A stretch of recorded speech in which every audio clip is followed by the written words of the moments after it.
Bonjour René. Bonjour. Comment vous décrivez-vous en 3 mots? En 3 mots, moi auteur, réalisateur, écrivain. Quel est votre parcours? Qu'est-ce qui vous a amené à être réalisateur et scénariste? Voilà, c'est un parcours compliqué en fait, comme souvent d'ailleurs les parcours. J'ai commencé par le dessin animé.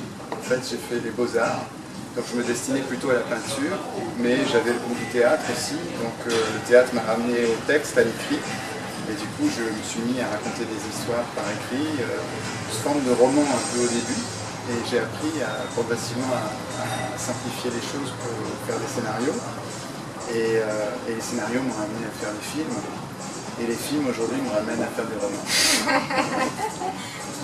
Intéressant.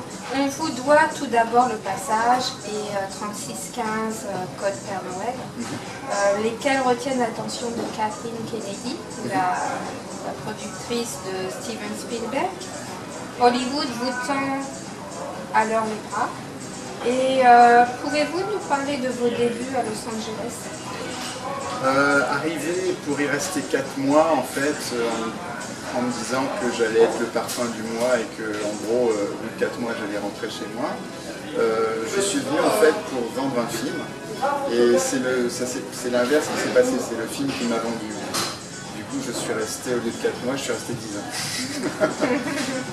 C'est comme ça, un accident, un travail qui en entraîne un autre. Et puis d'un coup on se rend compte qu'il faut déménager, il faut trouver une maison, voilà. Et on s'adapte. Mais dans Movies, il y a Move. Hein. Donc il ne faut pas s'étonner de bouger. Et à la télévision américaine, vous signez la réalisation de plusieurs séries, d'épisodes de séries en fait, tels que Le Voyageur, Highlander, Band of Brothers, et puis les aventures de Indiana Jones. Quel accueil ce genre de série reçoit-il aux États-Unis? Et parlons plus précisément de la série Les aventures d'Indiana Jones. Une chance formidable en fait de travailler pour Steven Spielberg et George Lucas. C'est d'un coup la possibilité de rentrer dans leur mythe, dans leur héros mythique, et puis d'essayer de travailler avec en fait. Donc on vous donne un train électrique et vous amusez avec. Beaucoup d'exigences de leur part, donc beaucoup d'attentes, donc beaucoup de pression aussi, mais une grande liberté artistique, dans la mesure où eux-mêmes sont des artistes et donc comprennent que la meilleure façon de pouvoir tirer parti d'un artiste, c'est finalement de le laisser travailler, de le laisser faire son petit truc. Et après, il est toujours temps de réorienter les choses si on trouve qu'on n'est pas dans la ligne. Mais en tout cas, la ligne est claire, parce que les personnages, le personnage d'Indiana Jones existait déjà sur 3 films, donc on savait aussi dans quel domaine on travaillait. La série était différente dans la mesure où pour George Lucas notamment, elle était plus didactique. En fait, c'était une série éducative pour lui. Il se servait du personnage d'Indiana Jones pour raconter l'histoire, en fait, aux petits Américains qui ne la connaissaient pas forcément. Je veux dire l'histoire du monde, pas l'histoire des États-Unis. Oui. The rest of the world. Voilà. Oui, parce qu'en fait, Indiana Jones était un personnage qui... Voilà, il a rencontré tous les gens célèbres, en fait. Des personnages historiques, et du coup, à travers lui, on faisait connaissance avec ces personnages. Que ce soit moi j'ai fait, par exemple, la guerre de 14, Verdun, où Indiana Jones est courrier, et il transporte les ordres entre le château où sont les généraux et le front, où il y a une guerre de tranchées. Donc c'est un film sur la guerre, l'atrocité de la guerre, la stupidité de la guerre. Et puis un autre où par exemple il rencontre Picasso alors qu'il a 9 ans. Et donc il vit une folle nuit avec Picasso, Braque et Degas dans le Paris du début du siècle dernier. Donc là c'est sur la peinture, sur l'art, sur aussi comment on doit tuer son maître pour devenir soi-même un maître. C'est-à-dire Picasso doit tuer Degas pour pouvoir devenir Picasso, par exemple. Donc c'est la peinture et puis le mentor qu'il faut affronter à un moment donné si on veut devenir soi-même un maître. Voilà. Donc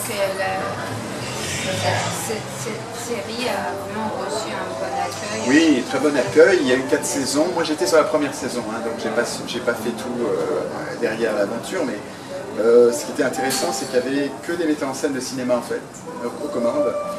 C'était une exigence de Lucas, donc, et en fait aucun metteur en scène américain. Il voulait travailler qu'avec finalement des réalisateurs des pays qu'il allait traverser. Voilà. Moi j'étais français, quoi. Le cinéma a-t-il toujours été une passion pour vous? Quel genre de cinéma défendez-vous? Le cinéma qui fait rêver et réfléchir. C'est-à-dire, moi j'aime pas au cinéma les brainwash, les films où on va et on balance des images et en fait on ne sait pas ce qu'on a vu, qui est pure entertainment, ça j'aime pas. J'aime pas non plus les films que j'appelle intelligents. C'est-à-dire où d'un coup c'est tellement rébarbatif, tellement nombriliste, que d'un coup je m'y retrouve pas, je m'ennuie. Donc je n'aime pas m'ennuyer et je n'aime pas qu'on me prenne pour un abruti qu'il faut absolument gaver de pop-corn à l'écran aussi. J'aime bien les deux, j'aime que le rêve serve à réfléchir. J'ai toujours aimé allier la réflexion à la distraction. Je ne peux pas me passer de l'un. Soit si c'est purement distractif, ça m'ennuie, et si d'un coup c'est purement réfléchi, ça m'ennuie. J'ai besoin des deux. C'est comme un médicament un peu. Hein. Il y a une partie sucrée, qui est le entertainment, et à l'intérieur, normalement, il y a quelque chose qui aide à vivre, qui aide à réfléchir, qui aide à... Voilà. C'est un peu ça. Et éveiller aussi les émotions? Oui, très important. Émotion, ouais, émotion. Ouais. Action, émotion. Si vous deviez émettre une critique sur la production cinématographique aux États-Unis, quelle serait-elle? C'est-à-dire que maintenant, enfin c'est pas une critique, c'est juste un constat. Elle s'oriente, la production, disons, la grosse production industrielle, disons, américaine s'oriente vers le Luna Park. En fait, ils font des films un peu comme ils font des attractions dans les parcs. Tous les grosses productions s'orientent vers ça, c'est-à-dire donner du rêve aux gens de entertainment. Et en même temps, ce qui est très intéressant, c'est que ça crée forcément un autre cinéma parallèle qui est plus underground, plus cinéma d'auteur, avec des choses intéressantes. C'est-à-dire que, contrairement à chez nous, où forcément le cinéma d'auteur peut rimer avec cinéma ennuyeux, leur cinéma d'auteur garde une part de spectacle, malgré tout. Et donc, est très intéressant. Voilà. Et sinon, il y a la télévision là-bas qui est une source vive de talent. Les auteurs, finalement, quittent le cinéma et vont à la télévision parce que dans les séries, ils arrivent à s'exprimer bien mieux qu'ils ne peuvent le faire au cinéma. Vous qui avez une grande expérience dans le cinéma à Hollywood, pourquoi avoir voulu écrire un roman par la suite? Pour moi, c'est la plus directe façon de raconter une histoire. C'est-à-dire qu'il n'y a aucune barrière entre celui qui raconte et celui à qui on raconte. Au cinéma ou à la télévision, il y a ce que moi j'appelle un peu le cirque Pinder. Enfin, il y a énormément de filtres de gens entre vous et le public. Avant que vous arriviez à toucher le public, il y a tellement de filtres. Avec un livre, il n'y a pas de filtre. Il y a le papier, il y a vous, l'éditeur. Si vous avez un bon éditeur, il vous laisse raconter l'histoire que vous voulez raconter. Et donc, il y a une liberté totale qui n'existe pas, à moins d'être son propre producteur au cinéma. Si vous êtes votre propre producteur, à ce moment-là, vous avez cette liberté parce que vous la payez, la liberté. Mais si vous travaillez pour quelqu'un, à ce moment-là, vous rentrez dans toute une suite de concessions à faire ou à ne pas faire qui vont finalement altérer la qualité de l'œuvre. l'arrivée, et de l'histoire que vous voulez raconter. Si à l'arrivée vous racontez la même histoire que vous vouliez raconter au début, bah, c'est que vous êtes très fort. Dans Les âmes rivales, sorti en 2012, on plonge dans l'Amérique de New York des années 80 et de la ville d'aujourd'hui, Ouais. À Brooklyn, à Manhattan et aussi un peu en Louisiane. Est-ce que l'Amérique, est-ce l'Amérique que vous représentez? En fait, c'est une Amérique dans Les âmes rivales, c'est une Amérique rêvée, c'est-à-dire c'était l'Amérique avant que j'y aille. J'ai fait longtemps un rêve récurrent quand j'étais enfant, avec des décors d'endroits où j'avais jamais mis les pieds. Et en fait, ce rêve m'a poursuivi et il n'y avait personne. Hein. C'était des décors vides, comme une espèce de ville fantôme. Dedans, il y avait le Luna Park de Coney Island, que j'ai appris après à reconnaître comme étant celui de Coney Island. Il y avait la vue de l'appartement d'un de mes personnages sur le Washington Bridge, Manhattan Bridge, pardon, rue de Washington. Il y avait des décors comme ça et d'un coup, un jour, je me suis dit, j'ai essayé d'ailleurs d'en faire des films sans jamais vraiment pouvoir parce que je sais pas, ça m'inspirait pas. Et un jour, mon épouse m'a dit, mais pourquoi tu cherches? Je dis, j'en ai marre, il faut que j'écrive un livre, j'en ai marre des films et tout ça, il faut que j'écrive un livre. Elle m'a dit, pourquoi tu racontes pas justement une histoire autour de ces décors? Ça arrêtera peut-être de faire le rêve. Si d'un coup tu peuples les décors de personnages, tu racontes une histoire qui les relie et tu donnes un sens à ce qui apparemment n'en a pas. Et c'est là donc, que j'ai écrit Les âmes rivales, dans lequel il y a tous les décors du roman sont les décors que je voyais dans ce rêve récurrent. Voilà. Et les personnages sont des personnages inventés, puisqu'il n'y avait pas de... Tout le décor, le nom des rues... Oui, le nom des rues. Donc après, après une fois avoir écrit le roman, on a fait un truc ensemble fantastique, qui est en fait d'aller sur les lieux dans lesquels je n'avais jamais été, pour voir et comparer. C'est-à-dire que d'un coup, par photo, j'avais retrouvé que le Luna Park, c'était comme un Island. Parce que d'un coup je reconnaissais, j'ai dit ah mais c'est ça le Luna Park, c'est où ça? Ah, c'est à New York. Et ça c'est où ça? C'est à New York. Ah c'est Brooklyn. Et du coup on est allé voir les décors et d'un coup j'ai eu l'impression d'être projeté dans mon rêve. Une sensation incroyable avec le numéro de la rue qui existait, qui était à l'angle d'où il y avait la vue sur le Manhattan Bridge, avec le petit parc où il faisait pisser son chien. Enfin bon. C'était incroyable. Il y avait juste un décor qui n'existait pas, c'était le délit. À un moment donné, ils vont manger dans un délit dans le quartier, et en fait, dans ce quartier, il n'y a pas de délit. Heureusement, parce que sinon, d'un coup, c'était absurde de se dire, c'est pareil. C'est trop réel après. Et mon épouse se marrait parce que quand on est arrivé à l'endroit où habitait le personnage principal, il y avait des travaux. Je dis, mais il n'y a pas de travaux normalement. Il n'y a pas de travaux normalement. Donc c'est ce genre de choses. C'est étrange. Et du coup, le roman a cette base-là, en fait, une base onirique, en fait, une base irréelle, même si ça se passe de manière très concrète dans un monde d'aujourd'hui. Parlons un peu de Jahal, l'Amérindien. Ouais. Le Omar, et l'esprit qui est en Cassandre. Ouais. Est-ce que vous pouvez nous en parler? Bien, c'est-à-dire que c'est un des personnages du roman. C'est un personnage en fait qui, au moment où le roman commence, est à l'état de fantôme. C'est-à-dire c'est un personnage qui hante une petite fille depuis qu'elle est toute petite. Et elle ne sait pas pourquoi. Elle a un ami imaginaire et cet ami en fait, il n'y a qu'elle qui peut le voir. Et progressivement, en grandissant, elle s'aperçoit que cet ami devient de plus en plus possessif qu'elle et n'accepte pas qu'elle ait elle-même des amis, etc. Et jusqu'au jour où ça va tellement loin que chaque fois qu'elle approche quelqu'un ou qu'elle a une relation avec quelqu'un, ce personnage finit par avoir un accident ou bon. Et donc elle commence à être terrifiée par Jarad, et elle finit par trouver protection auprès d'un prêtre, qui est le prêtre de sa paroisse, pour parler à quelqu'un de ce qu'elle, parce qu'elle ne peut pas en parler à ses parents, elle a peur qu'on la prenne pour une folle, donc elle va au confessionnal et elle parle à ce prêtre, et elle essaie de lui confier son secret.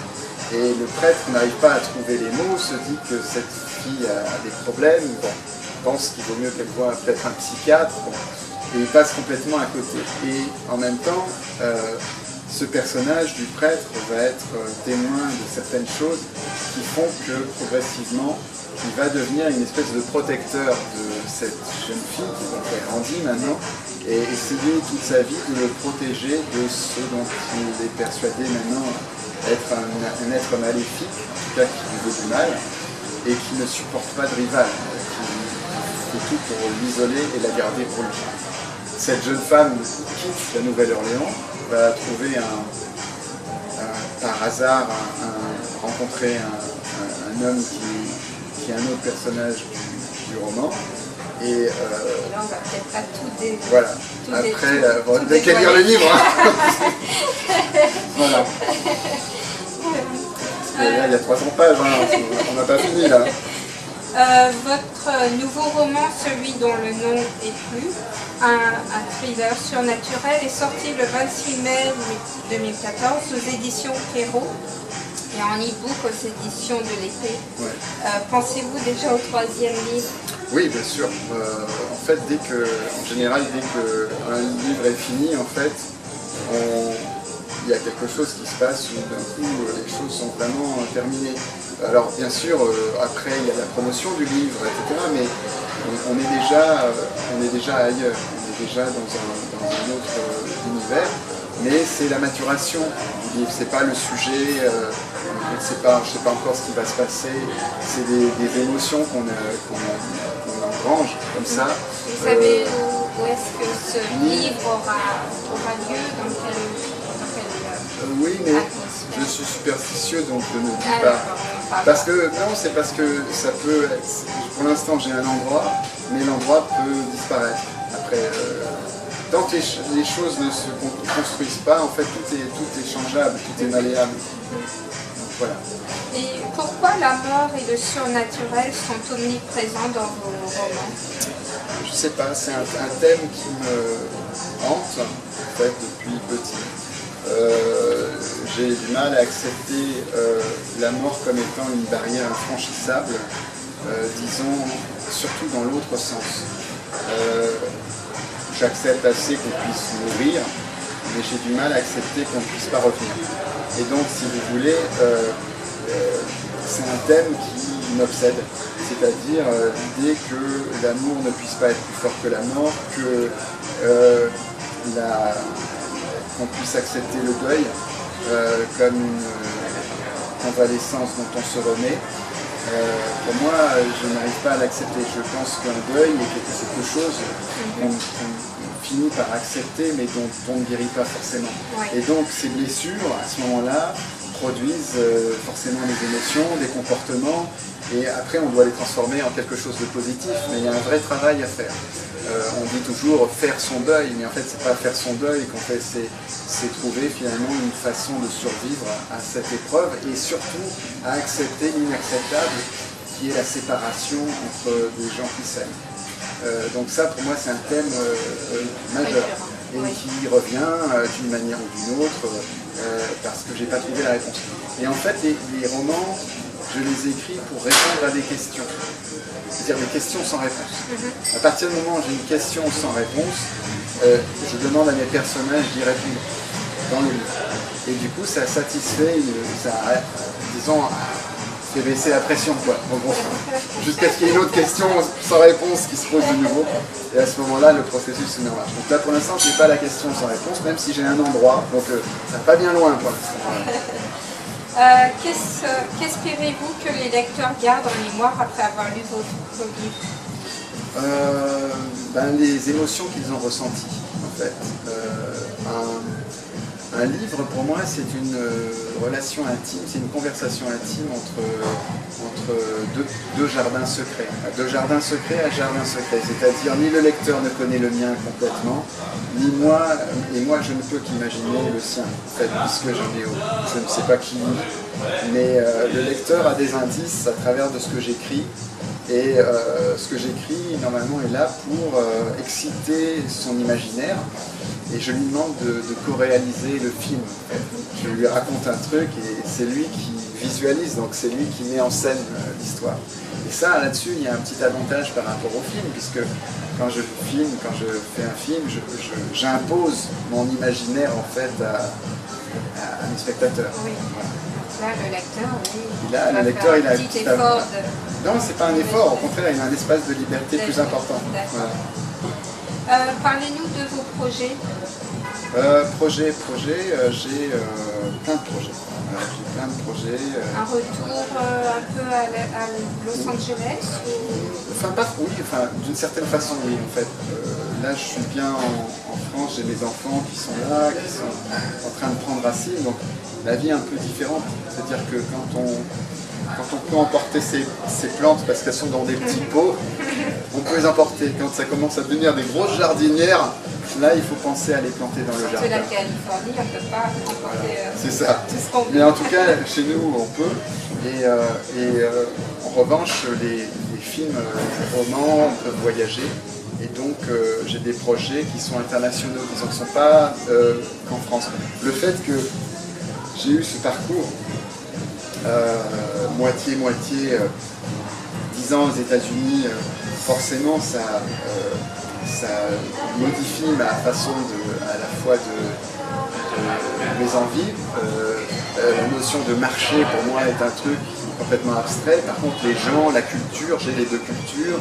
Je peux parler un petit peu à différentes cultures. En plus, ma mère est d'une autre, donc sud-américaine. À ce moment-là, il y a tout l'hispanique en moi qui est là.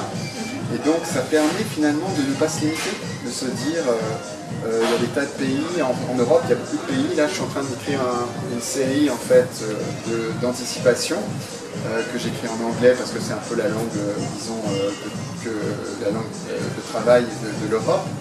Mais il y a des Russes, il y a des Polonais, il y a des Français pour l'instant qui sont impliqués. Et c'est une série en fait que j'écris complètement sur 8 épisodes de 52 minutes. Et dans ces formats, je retrouve finalement la liberté d'écriture et aussi le souffle qu'on peut avoir dans un roman. Parce que quand on écrit un film, bon, c'est 1h30, c'est assez condensé. Dans un roman, là, ça peut faire, c'est du 6 heures, quoi. On n'est pas sur 1h30, on est du 6 à 8 heures. Et là, on peut raconter des choses plus en profondeur, surtout on peut explorer les personnages de manière plus intime. Et les gens, c'est ça qu'ils aiment dans les séries, c'est les personnages, c'est pas savoir qui a tué, on s'en fout un petit peu. Ouais. C'est la personnalité de celui qui a tué, ou la personnalité de la victime. Sa vie, c'est quoi sa vie? C'est pas de savoir combien de coups de couteau elle a reçu, c'est pas vraiment ça qui nous intéresse. En fait, je crois que les gens s'intéressent plus à ce qu'il y a sous l'iceberg qu'à la petite partie qu'on voit émerger. Merci René Manzor. Merci à vous.